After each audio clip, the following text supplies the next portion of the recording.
so basically what we have is I have one of the mounting bracket plates off, and I have a Yak Attack gear track here.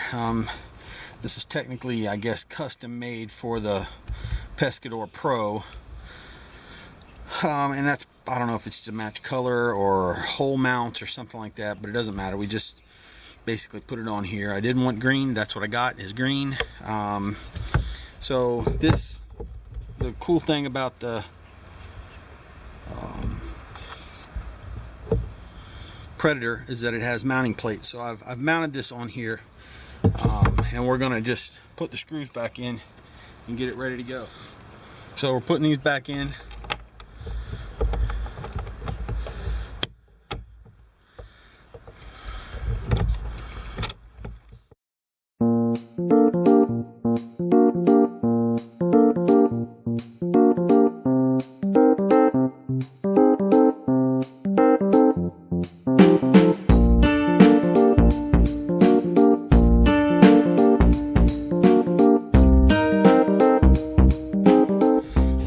So the gear track's in place. Basically that's designed to do. In this case there's a Scotty mount, and we're going to be putting this up towards the front, and I have like a rocket launcher tube, and that's what my fishing net is going to be in the entire time. So it's easy for me to grab. I don't have to reach underneath the boat or the seat or anything like that. Gear track slides in like this. We'll just move this to the front, and then we will tighten it down accordingly, like this. And now that it's tight,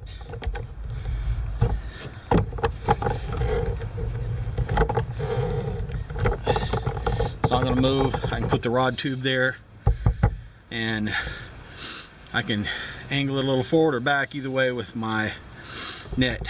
So that's the plan for that. I also have a Yak Attack Vizzy flag something or another pole. You can see Yak Attack. Yak Attack. This works the exact same way.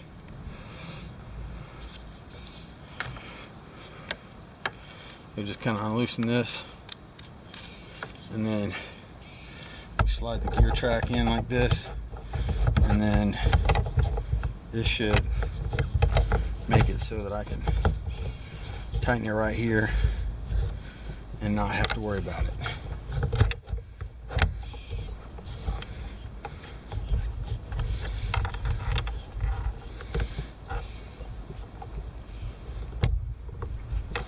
So there you go. Mounted, in place, visible.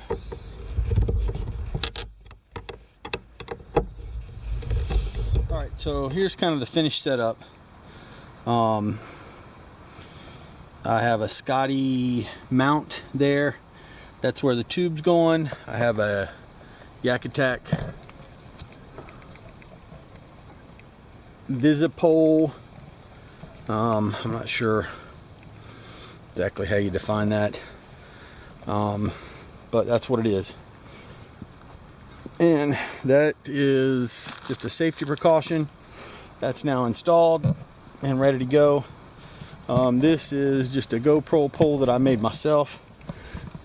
Nothing fancy, but it works. And this is pretty much my setup. This is the trailer I'm taking. You'll see it's nothing special. I don't know what this stuff's called, but you get it at Home Depot. It's like in the electrical aisle, and I have that spanning the trailer. I have J-hooks over there for a little boat that I'm taking for my wife to paddle around in. Then you have my boat here. I have a Scotty mount here. I've got one more Scotty mount that I'll be putting on the boat. I have a crate that goes in the back. I just recently put this in. This is a piece of aluminum. I paid probably 20 bucks for it. It's pretty solid. I filed down the edges so it's not sharp. I went and got some thumb screws, and these little things just twist to hold it in. I drilled holes through my mounting brackets, and these things are pretty solid. But I put holes in the mounting brackets, and then I put this in so I can take this off. I have just a cheap fish finder. It's kind of dirty right now because it's a Piranha 175. It's black and white. It's nothing fancy. I know people run around with $700-800 depth finders. Great. I'm not going to argue whether they're beneficial or not, because obviously there's some benefit or folks wouldn't be buying them. Do I think you need them to win a tournament? No, I don't think you need them to win a tournament. I think folks win tournaments all the time without all that fancy equipment. So you do your thing, I'll do my thing. But anyway, it's mounted.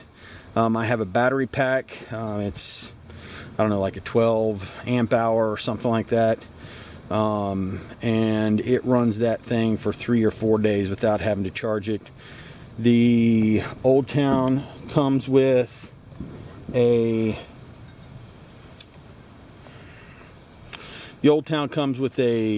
transducer mounting bracket already in it.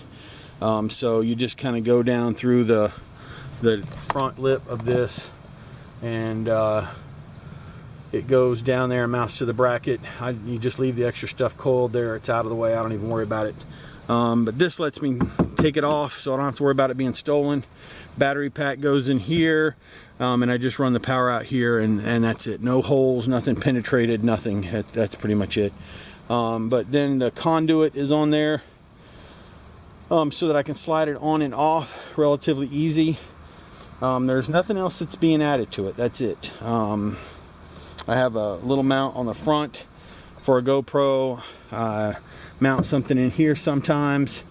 That's it. You know, I'm not saying that sometime I won't spend a lot more money on my fishing rig for tournaments, but this is what I got right now. This is how much I plan to spend. Whether I win or not, we'll see. But those are pretty much the updates. Let me show you what I got. What I'm taking. That's going on there. Got a couple of nets in case I break or lose one. This is my crate. It's got a couple of fishing rod holders on the back, a couple of bungees to tie things on, hold on to rods. I've got worms, finesse, frogs, crawls, soft swim baits, along with a whole bunch of other stuff. I have another Rubbermaid that I'm kind of going to treat as my store, where I can shop for stuff if I need it. And I've got a bunch more of everything in there. All this stuff does not go on my kayak. I've got a 12-person tent and a few other things that are going. Coleman stove, some mattresses, and all the camping gear. But here's pretty much my rod set up. I've got I don't know, half a dozen, 8 bait casters, and there's 2 spinning rods that I use on a regular basis, and then there's 3 others, 2 ultralights, and I don't know, kind of a heavier rod that I take with me. Now, here's why I take all this stuff with me. Number 1, I use a rod tube. Number 2, unlike other folks, I take all of my reels off and transport them in a separate bag. And I put just my rods and my stakeout pole and stuff inside of a 6-inch PVC rod holder. And that gets strapped to the trailer and it goes with me. All my reels get packed separately and they're in a bag. And then when I get there, I set up what I need to set up. The reason I take all this, my home lakes, the lakes I fish on a regular basis, I pretty much have enough knowledge to know whether I need to fish finesse, whether I need to fish, light line, whether I need to have a fluorocarbon leader, whether I can just use straight braid because of water clarity. I don't know any of that stuff about Kentucky Lake. So I have to come up with a game plan on the water. So I don't want to be limited. It doesn't cost me anything extra to take it. I've got the space, so I'm going to take it. I've got 2 life jackets.